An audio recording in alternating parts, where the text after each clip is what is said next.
Today we're going to learn how to use a gravity filter. So first things first is you never want this hose to touch any kind of dirty water because that is your clean hose, and that is where all of your filtered water is going to come out of this end.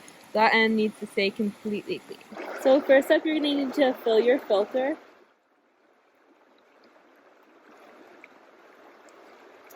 Now we've got a bag of dirty water, time to filter. So before you fill up your filter, you're going to want to scout out a good tree that's not too high, that has somewhere you can hook your filter onto, and it should have buckles at the top or something else like that to be able to clip it onto there.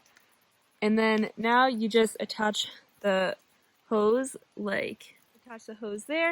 You need 2 hands to do it, so I couldn't record it, but super easy.